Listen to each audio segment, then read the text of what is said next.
ఇక క్రీడాంశాలన్నీ అయిపోతున్నా అతడిపై ఆశ. స్టార్లంతా చేతులెత్తేస్తున్నా అతడు మాత్రం అద్భుతం చేస్తాడు అన్న భరోసా. భరత మాత మెడలో మళ్లీ బంగారు పతకం వేస్తాడు అన్న అంచనా. కానీ ప్యారిస్ ఒలింపిక్స్ లో star javelin thrower Neeraj Chopra ఉసూరుమనిపించారు. 89.45 మీటర్ల దూరం విసిరి రజత పతకానికి పరిమితమయ్యాడు.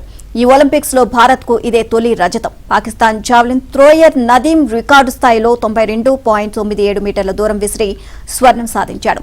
మరోవైపు వెనుకబడిన పుంజుకున్న భారత్ హాకీ జట్టు అద్భుతం చేసింది. కెప్టెన్ హర్మన్ ప్రీత్ సింగ్ 3 నిమిషాల్లో చకచక 2 గోల్స్ కొట్టడంతో కాంస్యం సాధించింది. స్పెయిన్ 2-1తో మట్టి కర్పించింది.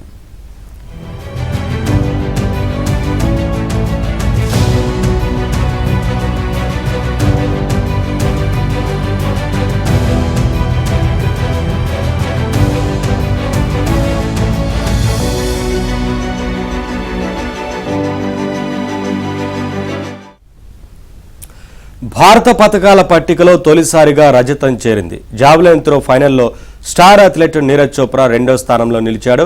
క్వాలిఫైయింగ్ లో టాప్ షోతో స్వర్ణంపై అంచనాలు పెంచినా కీలక పోరులో కాస్త వెనకబడ్డాడు. మొత్తం 6 ప్రయత్నాల్లో కేవలం ఒక్కదాన్ని మాత్రమే సరిగ్గా వినియోగించుకున్నాడు. అయితే 2వ ప్రయత్నంలో 89.45 మీటర్ల దూరం విసిరి రజతం అందుకున్నాడు. భారత్ ఖాతాలో ఇది 5వ పతకం. పాక్ థ్రోయర్ నదీం అర్షద్ 92.97 మీటర్లతో స్వర్ణం దక్కించుకున్నాడు.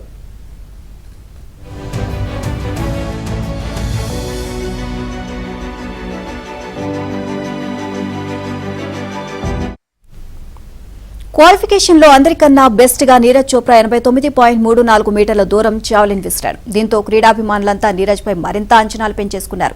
అయితే చోప్రాకు పాక్ నుంచి అర్షద్ నదీంతో పాటు చెక్, జర్మనీ, గ్రెనడా అథ్లెట్ల నుంచి గట్టి పోటీ ఎదురవుతుంది అనే అంచనాలు నెలకొన్నాయి. దీంతో నీరజ్ స్వర్ణంపై అందరికీ ఉత్కంఠ కొనసాగింది. ఫైనల్లో 12 మంది పోటీ పడగా చోప్రా తన 3 ప్రయత్నాల్లో తొలిదాన్ని ఫాల్ గా మలిచారు. ఇక అయితే రెండోసారి మాత్రం 89.45 మీటర్లతో తన క్వాలిఫికేషన్ దూరాన్ని సైతం అధిగమించి ఫ్యాన్స్ ను ఖుషి చేశాడు. అలాగే అతడికి ఇది సీజన్ బెస్ట్.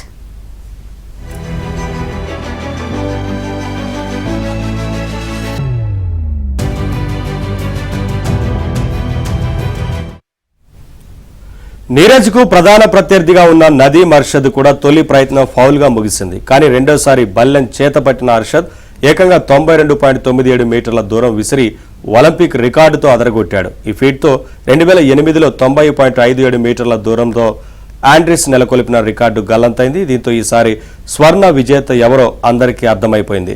అర్షద్ మొత్తంగా 2 సార్లు 90 మీటర్లకు పైగా విసిరాడు.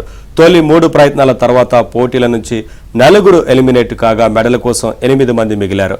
నీరజ్ ఈసారి కూడా ఆత్మవిశ్వాసంతో కనిపించలేదు. దీంతో చివరి 3 త్రోలను కూడా ఫౌల్గా చేసి నిరుత్సాహపరిచాడు.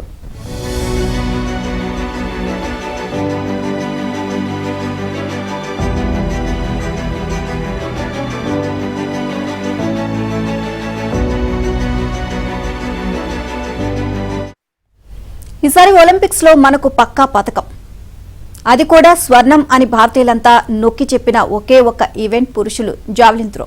కానీ అనూహ్యంగా స్టార్ థ్రోయర్ నీరజ్ చోప్రా విఫలమయ్యాడు. క్వాలిఫికేషన్ లో అదరగొట్టాడు అని నీరజ్ అసలు సిసలు సమరంలో తడబాటుకు లోనయ్యాడు.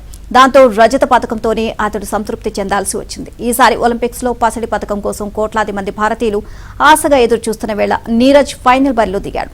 బల్లెం చేపట్టిన నీరజ్ తొలి ప్రయత్నంలో ఫౌల్ చేయడంతో అంతా నిరుత్సాహపడ్డారు.